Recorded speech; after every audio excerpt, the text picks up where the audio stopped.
revelado a incrível vida transformadora de Jesus em 12 passos sagrados conforme os evangelhos. No terceiro ano de Joaquim, em Belém, uma cidade pequena e olvidada, um evento extraordinário mudaria o curso da história. Naquela noite, a escuridão foi cortada por uma luz celestial. Uma estrela brilhante, enviada pelo próprio Deus, pairava sobre a manjedoura. Pastores, liderados por um coro de anjos, ouviram as boas novas. Hoje, na cidade de Davi, nasceu para vocês o Salvador, que é Cristo, o Senhor. O menino Jesus, envolto em panos simples, não era apenas um recém-nascido, mas a própria esperança que Isaías havia prometido. Seus olhos, repletos de uma luz divina, refletiam a alegria de um mundo que ansiava por redenção. À medida que crescia em sabedoria e graça, Jesus preparava-se para a grande missão que o aguardava. Quando atingiu a maturidade, dirigiu-se ao Rio Jordão, onde seu primo João Batista, em um ato de profunda obediência, o batizou. Ao emergir das águas, os céus se abriram e uma voz ressoou: "Este é meu filho amado, em quem me agrado." Com esse momento sagrado, a jornada de Jesus oficialmente se iniciava, e seus primeiros discípulos, homens simples como Pedro e André, logo deixaram suas redes para segui-lo, atraídos pela promessa de uma nova vida. A Galileia fervilhava de expectativa. O povo aguardava o Messias, e Jesus logo demonstrou que ele era esse escolhido. Em um casamento em Caná, ele transformou água em vinho, marcando seu primeiro milagre. Os convidados, atônitos, exclamaram: "Este é o melhor vinho." Eles eram testemunhas da alegria transbordante do reino de Deus.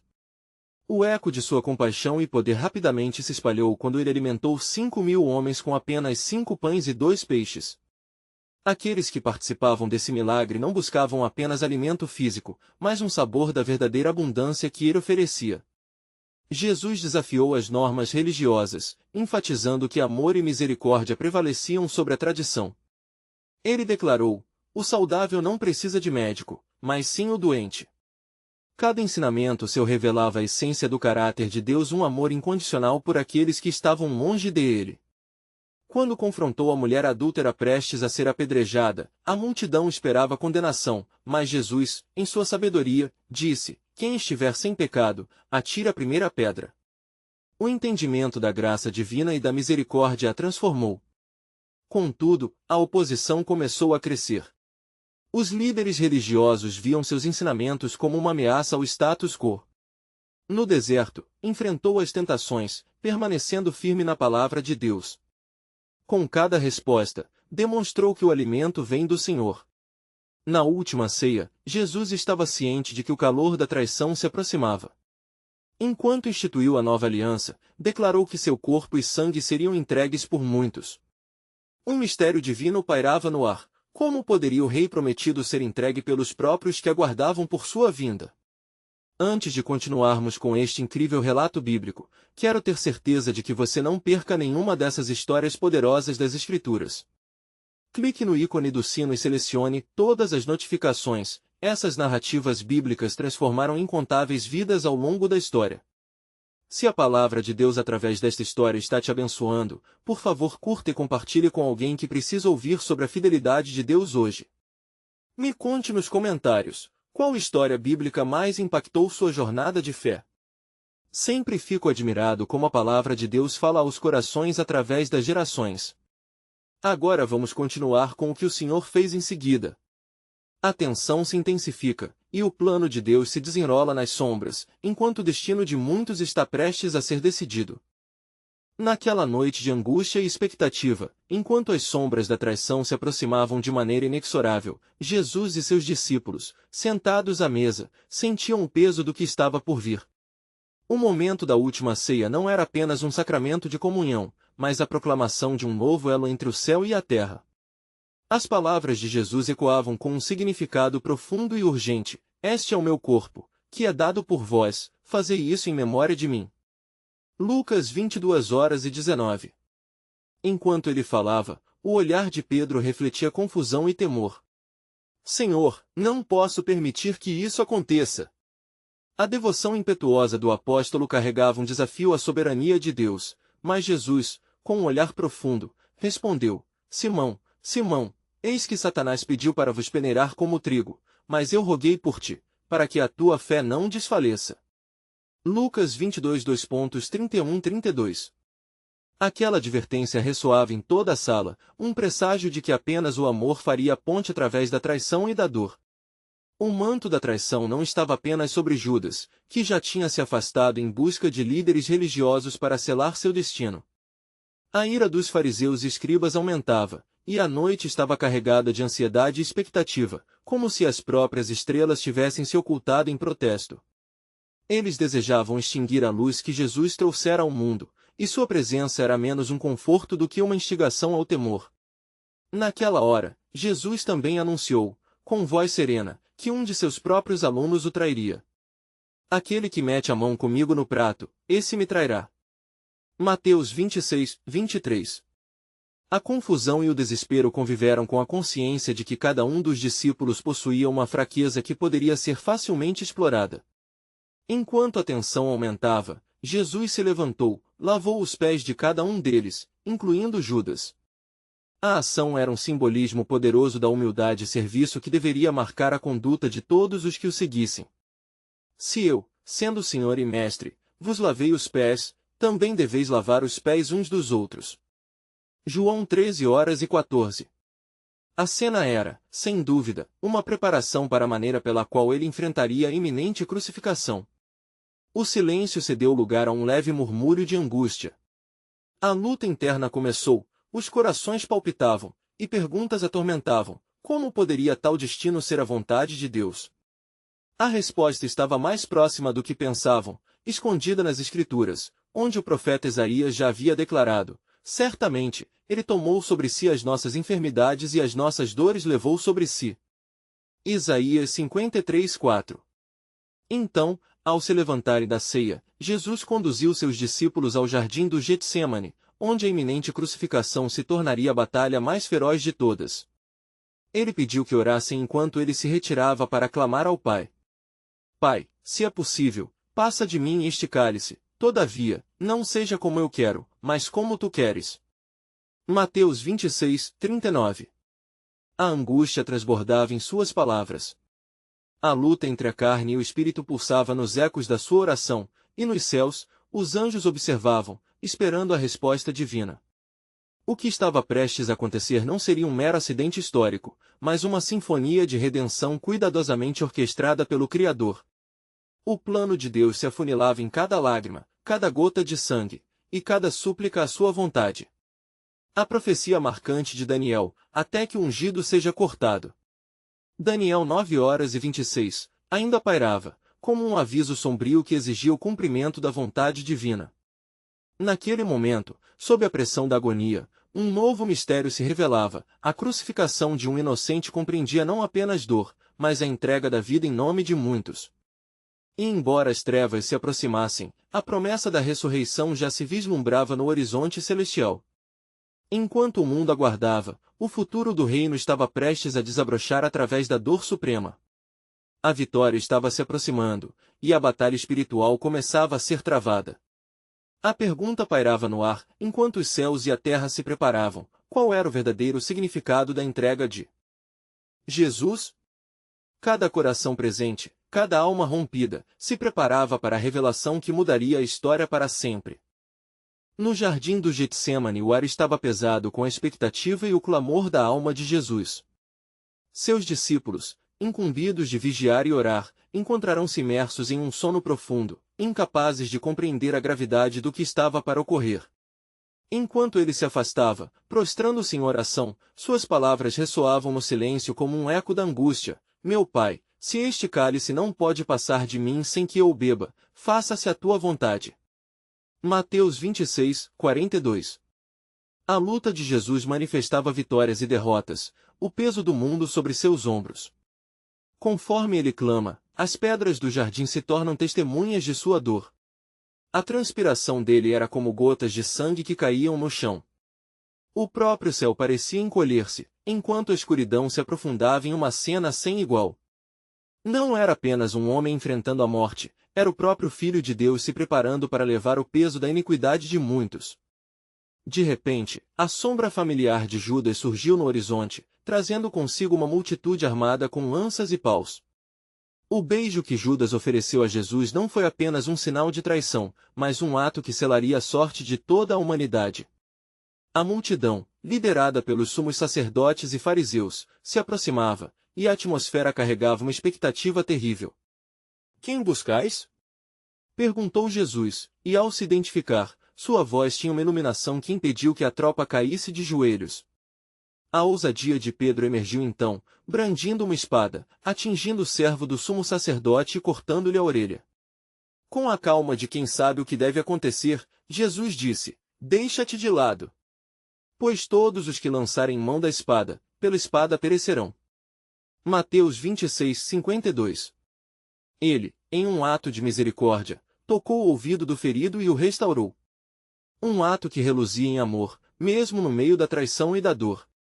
Enquanto Jesus se entregava aos que vieram prendê-lo, os discípulos, aterrorizados, fugiram, deixando-o solitário diante da multidão. O cumprimento da profecia ressoou com a severidade das palavras de Zacarias: "Ferirei o pastor, e as ovelhas do rebanho se dispersarão." Zacarias 13:07.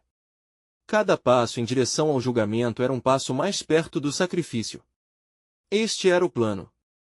As horas seguintes foram um fluir de acusações, questionamentos e zombarias. À medida que Jesus era levado diante do sinédrio, as palavras do profeta Isaías se mostravam exatas: "Eu lhes dei as costas, e não os prenderão, não me escapei." Isaías 56. Com cada insulto, cada espinho e cada soco, a escuridão do pecado se concentrava em seu ser. Pedro, à distância, observava, seu coração dividido entre a lealdade e o medo. As palavras que dissera anteriormente se tornaram ecos em sua mente: "Ainda que todos te abandonem, eu nunca o farei." Mateus 26:33. Mas no juízo, a coragem se desfez, ele também negou Jesus 3 vezes e ao ouvir o galo cantar, as lágrimas de arrependimento escorriam por seu rosto. A condenação de Jesus se aproximava, e as vozes clamavam: "Crucifica-o! Crucifica-o!" Lucas 23:21. O peso dos pecados do mundo começou a recair gravemente sobre ele, e em meio a toda essa agonia, um novo mistério começou a se desvelar. A questão que pairava nos planos do céu e na terra em tumulto se tornava cada vez mais concreta. Essa não é a vontade de Deus, mas a sua promessa de redenção. Como poderia uma entrega tão humilhante gerar uma glória tão eterna? No silêncio das almas atormentadas, um novo plano se formava para transformar as trevas em luz. Enquanto a cruz se erguia na colina do Calvário, a revelação definitiva se aproximava. Uma nova aliança estava prestes a ser estabelecida em sangue, mas, por agora, um eco de esperança se ocultava nas lágrimas e na dor. O desfecho se aproximava e, nesse momento sagrado, a pergunta ressoava na eternidade: a quem será dada a verdadeira liberdade? O plano soberano de Deus, embora obscuro para muitos, caminhava com firmeza em direção ao seu cumprimento final. As sombras da noite se espessavam sobre Jerusalém, enquanto Jesus era conduzido pelo caminho tortuoso que levava ao palácio de Pilatos. A multidão, acirradamente agitada, clamava com ferocidade, seus gritos ecoando nas paredes da cidade. A tensão no ar era palpável, como se o próprio céu estivesse preso em um momento decisivo. Os fariseus, com suas vestes cerimoniais e olhares cúmplices, manipularam o povo, enquanto as almas perdidas se tornavam instrumentos de morte. "Crucifica-o! Crucifica-o!"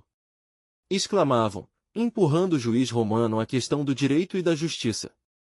Mas com Cristo em seu meio, nenhuma fala poderia reverter a profundidade do que estava prestes a ocorrer. Quando finalmente se apresentou ao governador, Jesus estava sereno, quase majestoso na sua calma. Pilatos, aturdido pela confusão que o cercava, olhou para ele e questionou: "Tu és o rei dos judeus?" Com voz firme e clara, Jesus respondeu: "Tu dizes que eu sou rei. Para isso nasci, e para isso vim ao mundo, a fim de dar testemunho da verdade." João 18:37. Suas palavras eram um eco do propósito divino, não apenas uma defesa contra as acusações que lhe eram impostas. A verdade transcendente que ele proclamava trazia um peso incomensurável. Cada pessoa ali presente, desde os poderosos até os humildes, era confrontada com a necessidade de reconhecer um reino que não era deste mundo, mas cuja presença estava prestes a ser manifestada de uma maneira inigualável. A resposta de Jesus, porém, esquivou-se das armadilhas da disputa política e levou Pilatos a um profundo dilema. Enquanto isso, um sinal de tormento se ergueu no coração inquieto do governador. Ele sentiu a pressão do clamor da multidão e, em meio a todo aquele clamor, recebeu um aviso de sua esposa: nada tem a ver com esse justo, pois hoje sofri muito em sonhos por causa dele. Mateus 27, 19. Este aviso parecia ecoar a voz de um aviso divino, uma advertência que voava sobre as águas turvas de sua indecisão. Pilatos, angustiado entre sua autoridade e a verdade que tinha diante de si, decidiu oferecer ao povo a oportunidade de libertar um prisioneiro, conforme era a tradição da Páscoa. Que farei, então, de Jesus, que é chamado Cristo? Os olhos da multidão estavam fixos, famintos por sangue, prontos para decidir o destino daquele que era a própria vida. Barrabás! Libertai Barrabás!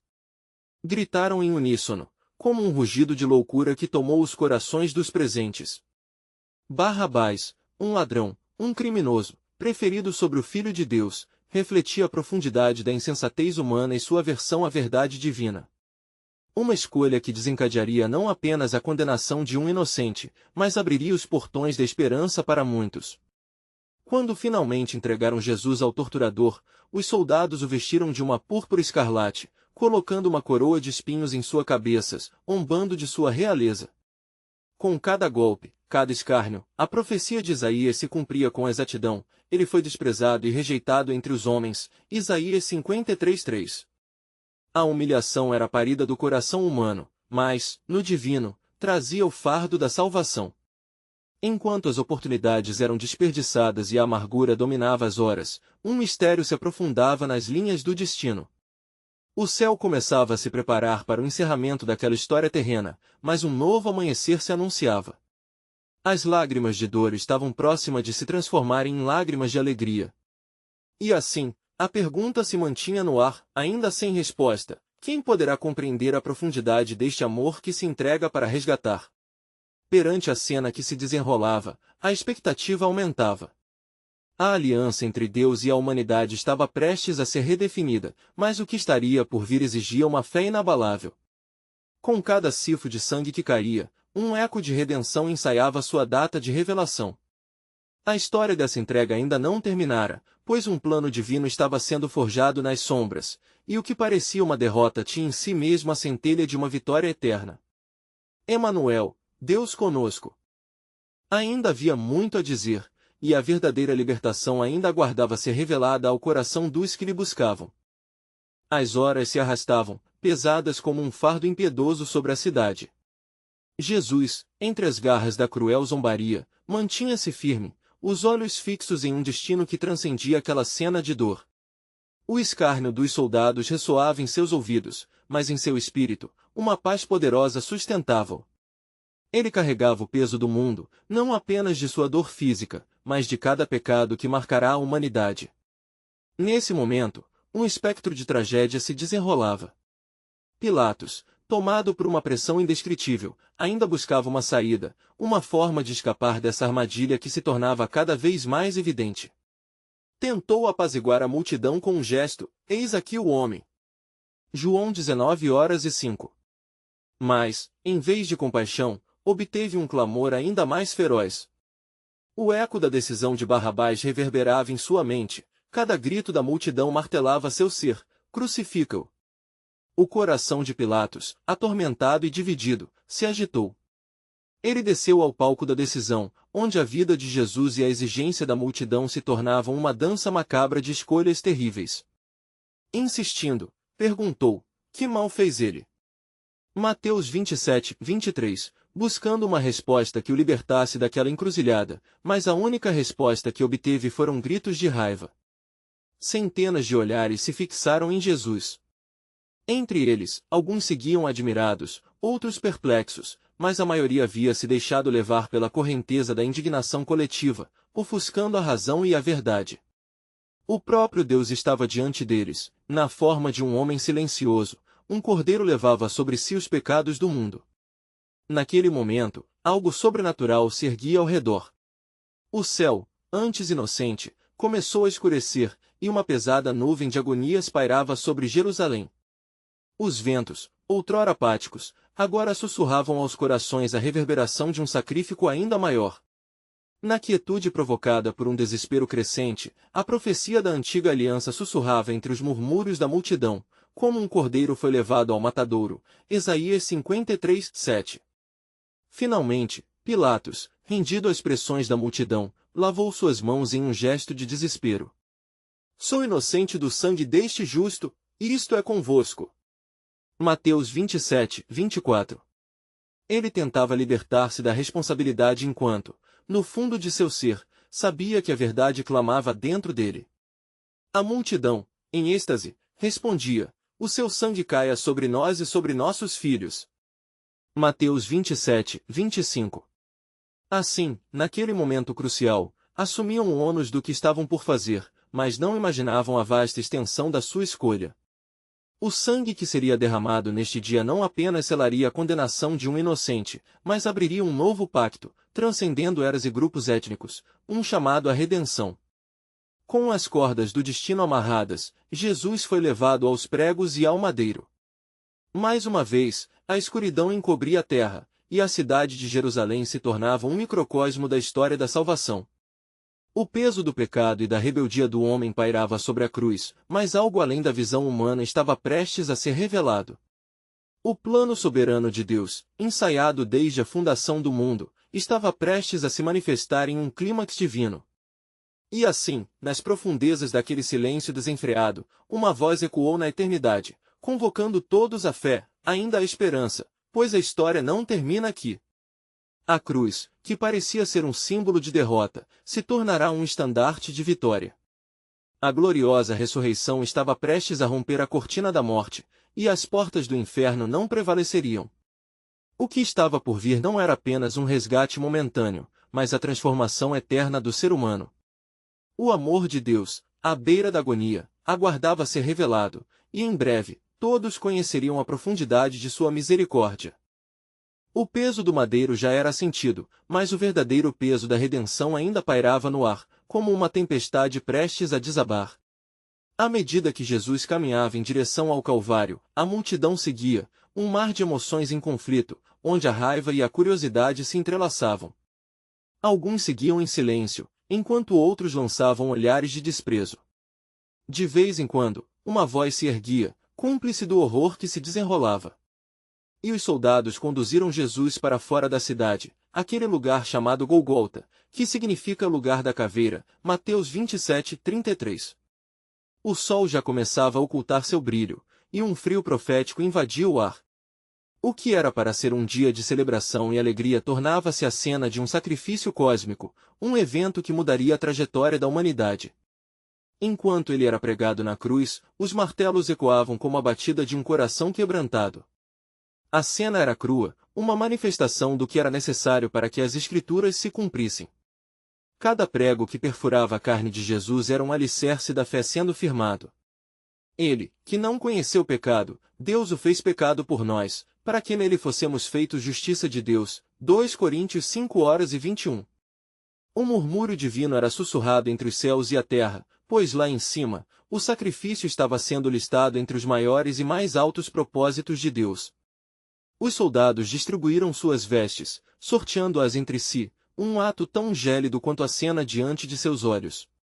Todo o céu parecia em profunda tristeza, e à medida que Jesus erguia sua voz, ele não clamava por vingança, mas por perdão. Pai, perdoa-lhes, pois não sabem o que fazem. Lucas 23:34. O que ele havia ensinado, sobre amar e perdoar, agora se tornava realidade em meio ao sofrimento. Assim, enquanto as horas se arrastavam, as dúvidas e as trevas irrompiam. Entre os espectadores, 2 criminosos foram crucificados ao lado de Jesus, um à direita e outro à esquerda. Um deles, em sua dor e agonias, lançava escárnio: não és tu o Cristo? Salva-te a ti mesmo e a nós. Lucas 23:39. Contudo, o outro, tocado pela presença de Jesus, dizia: Senhor, lembra-te de mim quando entrares no teu reino. Lucas 23:42. A resposta do Senhor era uma declaração monumental. Em verdade te digo que hoje estarás comigo no paraíso. Lucas 23:43. Neste instante, a promessa de salvação transcendeu o espaço e o tempo. O sol se ocultava, e as trevas cobriam toda a terra. Sentindo que a hora se aproximava, Jesus clamou com voz forte: Eli, Eli, lama sabactani? Gritando por um socorro que refletia não apenas sua solidão, mas a carga da separação resultante do pecado. Mateus 27:46. Era o clamor de um cordeiro que não havia apenas permitido que o mal o atingisse, mas estava absorvendo cada gota de iniquidade em si. Enquanto o amanhã se infiltrava nas sombras do entardecer, algo sobrenatural tomou conta. O véu do templo se rasgou em duas partes, de alto a baixo, simbolizando o novo e vivo caminho que agora estava aberto entre Deus e a humanidade. Mateus 27:51. O sacrifício que antes era isolado, cerrava-se como uma ponte entre os reinos, levando cada alma a um lugar de reconciliação. E assim, enquanto o corpo de Jesus se entregava à morte, os primeiros raios do novo pacto começavam a acender. Mas, nas profundezas do coração da terra, algo estava prestes a acontecer. O mistério da ressurreição aguardava para revelar o novo amanhecer, e as promessas de Deus acerca da redenção ressoavam com renovada intensidade. Vinde, diz o Senhor, e vamos juntos, pois um novo dia se aproxima.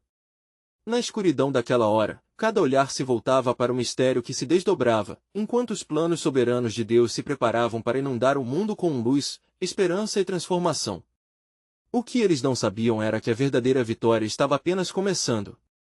A escuridão parecia cobrir tudo, como um manto pesado, e as sombras se estendiam, revelando o desespero e a confusão nos corações dos que cercavam a cruz.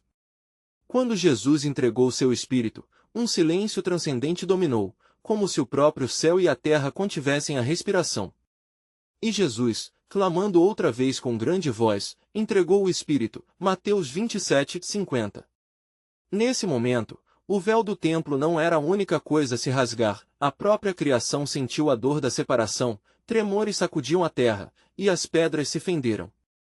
Havia um eco divino que reverberava na criação, anunciando que o sacrifício perfeito havia sido consumado. As trevas, antes tão densas, agora eram acompanhadas de uma luz que começava a estourar na desolação. A terra tremeu e as pedras se fenderam, os sepulcros se abriram. Mateus 27:51-52, e muitos dos que dormiam nas trevas foram despertados.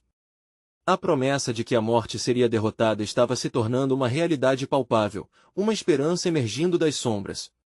Entre a multidão, um centurião que havia observado a crucificação, um homem acostumado a ver a morte, agora experimentava algo inédito em seu interior. Ao ver os eventos que se desenrolavam, ele exclamou: verdadeiramente, este era o Filho de Deus. Mateus 27:54.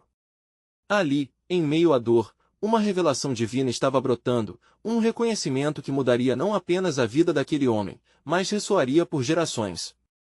As mulheres que estavam presentes, lideradas por Maria Madalena, observavam de longe, com os olhos repletos de lágrimas. O desespero profundo se mesclava com uma inquieta expectativa. Elas tinham estado com Jesus em sua jornada, presenciado suas maravilhas, e agora contemplavam o sacrifício dele, com corações despedaçados. Mas mesmo ali, nas dobras da dor, algo brilhou. Uma promessa de renovação estava prestes a ser revelada. Com o pôr do sol, José de Arimateia, um discípulo secretamente fiel, dirigiu-se a Pilatos. Mestre, dá-me o corpo de Jesus. Marcos 15:43. Corajoso, ele pediu o corpo do crucificado, demonstrando que a esperança ainda não havia morrido. Usando um lençol limpo, envolveu o corpo, cuidando com reverência daquele que lhe oferecerá a vida.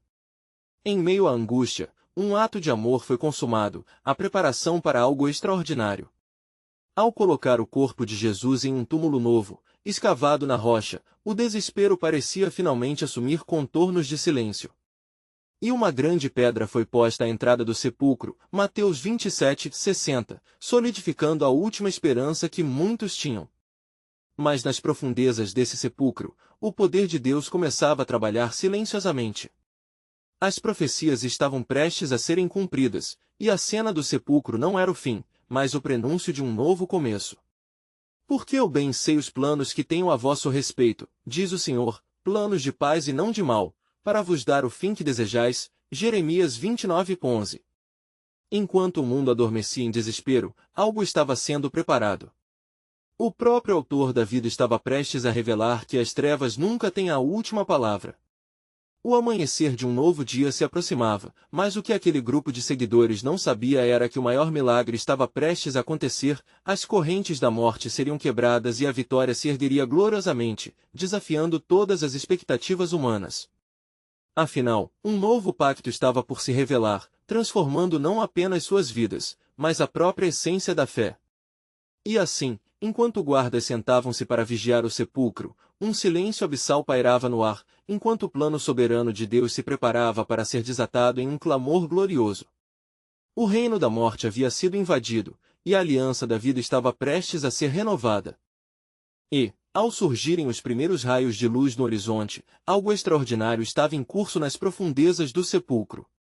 No primeiro dia da semana, ao amanhecer, foram ao sepulcro, Lucas 24:1, as mulheres que seguiram o Mestre.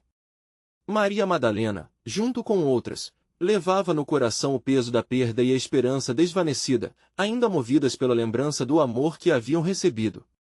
Enquanto se aproximavam da tumba, perguntavam a si mesmas: quem nos removerá a pedra da entrada do sepulcro? Marcos 16:3. A grande pedra, que parecia ser um símbolo de seu desespero, uma barreira intransponível, impede-as de se aproximar do lugar onde o corpo de Jesus jazia. Mas, ao chegarem lá, observaram um fenômeno inexplicável. E, olhando, viram que a pedra já estava revolvida, pois era muito grande. Marcos 16:4. O pavor e a confusão começaram a se entrelaçar com uma inquietante expectativa. E, entrando no sepulcro, viram um jovem vestido de roupas brancas, assentado à direita, e ficaram assombradas. Marcos 16:5.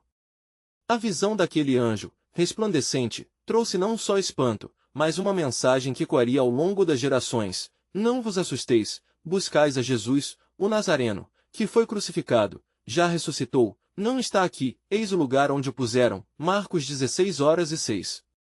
As palavras eram como flechas de esperança cravadas nos corações das mulheres, que antes traziam consigo a tristeza, agora tocadas pela alegria sublime do mundo novo que se descortinava. Súbito, as lembranças dos ensinamentos de Jesus lhes vieram à mente. Não é necessário que eu vos diga que, quando disse, é necessário que o Filho do Homem padeça e ressuscite ao terceiro dia, Lucas 9:22, a verdade agora tornava-se real. Aquela era a confirmação de que a morte não teria a última palavra. A promessa do Senhor estava se cumprindo exatamente como ele havia anunciado. Elas se apressaram em retornar, e saindo, fugiram do sepulcro, porque estavam possuídas de temor e assombro, e nada disseram a ninguém, porque estavam assustadas. Marcos 16:8. Mas o medo logo seria transformado em coragem, pois ao encontrarem os discípulos, sua voz se tornaria o eco do Evangelho. E, quando ouviram que ele viverá e que fora visto por ela, não o creram. Marcos 16:11. As incertezas e a incredulidade não eram apenas de um pequeno grupo, a verdade deles parecia muito grande para ser abraçada. Enquanto isso, em outra parte da cidade, os soldados que guardavam o sepulcro começaram a ver suas próprias certezas sendo derrubadas. E, depois que os guardas foram, disseram entre si: vamos dizer que, enquanto dormíamos, os discípulos vieram de noite e o roubaram. Mateus 28:13. A mentira deles se tornaria um ato de desespero, a tentativa de silenciar a verdade que estava emergindo, uma missão de Deus que não poderia ser contida. Ainda havia muito que fazer. Um plano soberano estava sendo revelado, onde cada peça do quebra-cabeça começaria a se encaixar nas promessas feitas desde tempos remotos. E, no entanto, é a meu Pai que vos digo: antes que a luz do novo amanhecer brilhe plenamente, irei encontrar-me com aqueles que são meus, ressoou o coração divino da promessa. E assim, enquanto as estrelas começavam a apagar-se sob a luz crescente do novo dia, as fundações do céu e da terra começavam a se alegrar. Os véus da incredulidade estavam prestes a ser rompidos, e a verdade que liberta emergiria da escuridão. Tudo estava sendo preparado para que a vitalidade da ressurreição fosse proclamada a todas as nações, e o apóstolo Paulo já o afirmaria: se Cristo não ressuscitou, é vã a nossa fé. 1 Coríntios 15:14. O que eles não podiam aceitar ainda, um novo pacto de vida e esperança estava prestes a ser revelado, e a verdadeira vida estava despertando na eternidade. Pois o plano soberano de Deus estava em movimento, revelando que o Rei da Glória não havia sido vencido, mas estava prestes a triunfar sobre todas as coisas, incluindo a morte. Um novo amanhecer estava se aproximando.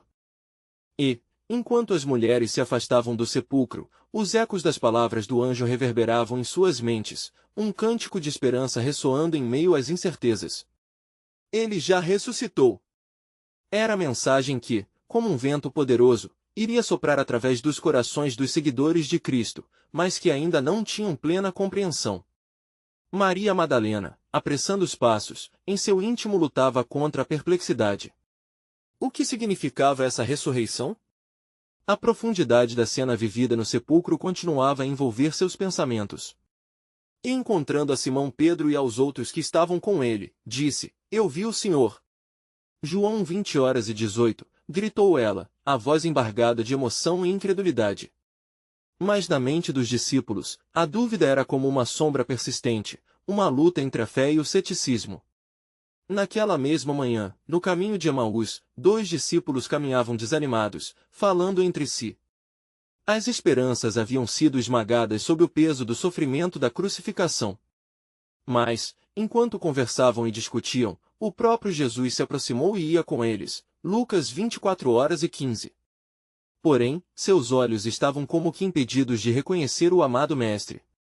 Que mistério era este em que a própria vida voltava a caminhar entre os mortais, mas as almas ainda estavam envoltas em trevas? Aquelas mulheres são só ilusão, pensavam eles.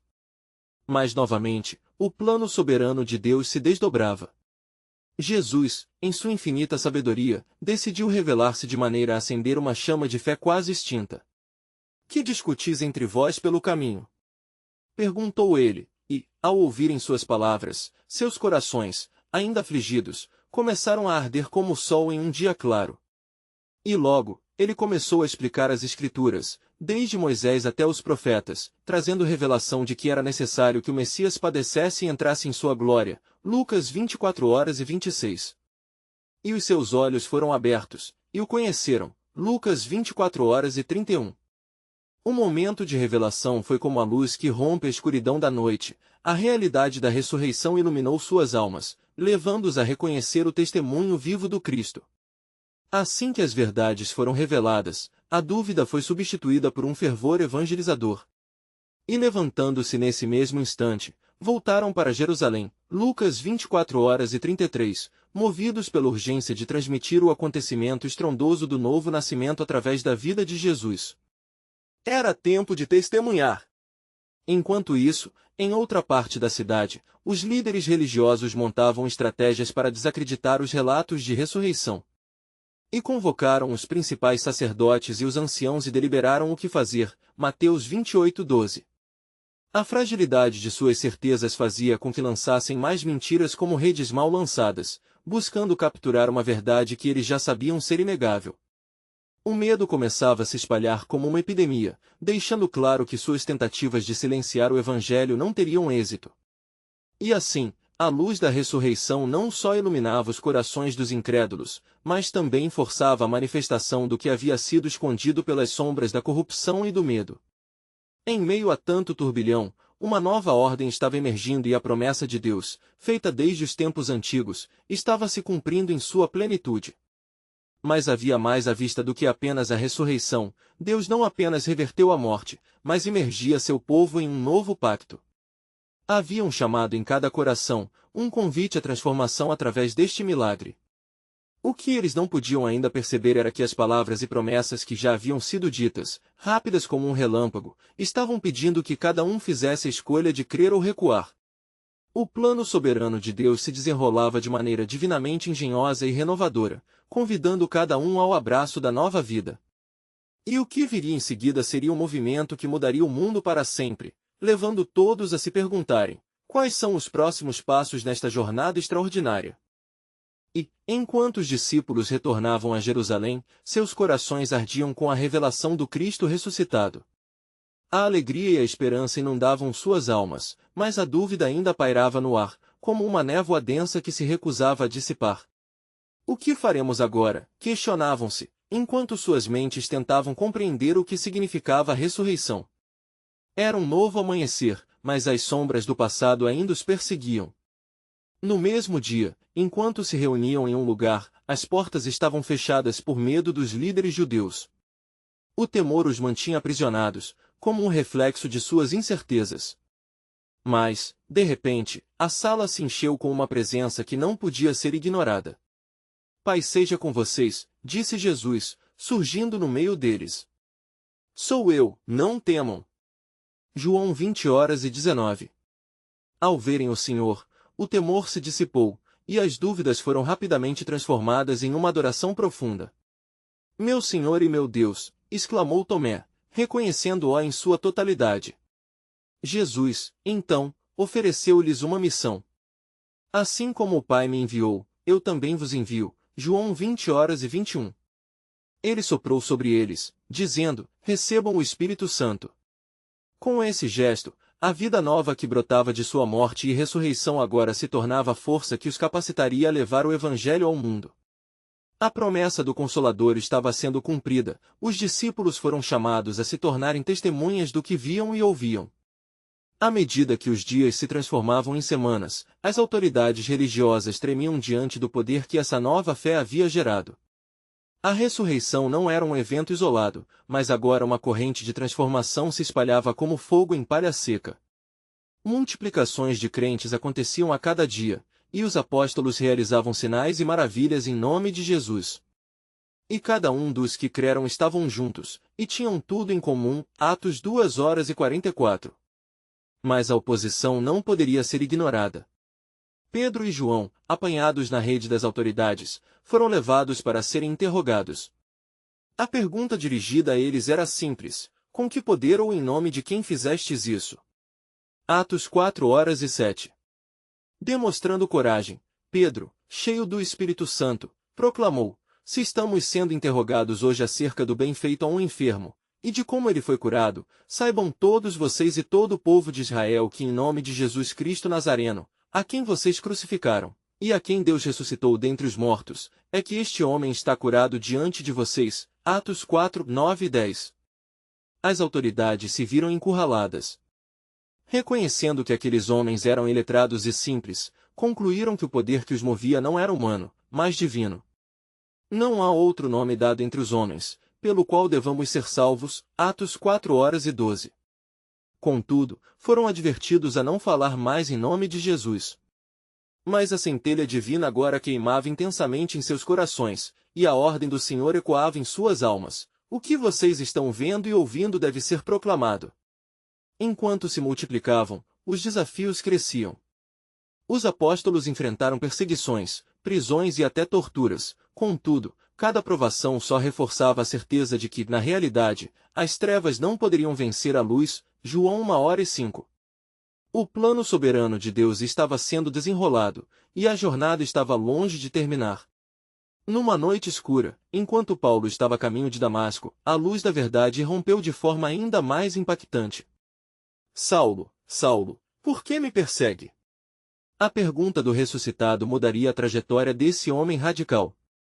O plano de Deus não apenas envolvia os 12, mas sim expandia-se para além das fronteiras imagináveis, planejando alcançar os gentios e todos os povos da terra. Na vanguarda de um novo movimento, o apóstolo Paulo seria o instrumento escolhido para levar o evangelho pela face da terra, abrindo as portas do reino e revelando as maravilhas de um Deus que ama a todos incondicionalmente. Vão e façam discípulos de todas as nações, batizando-os em nome do Pai, do Filho e do Espírito Santo. Mateus 28:19, ressoavam em seu coração e em sua missão. Mas qual seria o próximo passo? Que desafios aguardavam nos próximos dias? De que forma as promessas de Deus continuariam a manifestar-se na vida deles? As incertezas permaneciam, mas uma coisa era certa: O plano soberano de Deus estava em curso, e as revelações ainda estavam longe de terminar.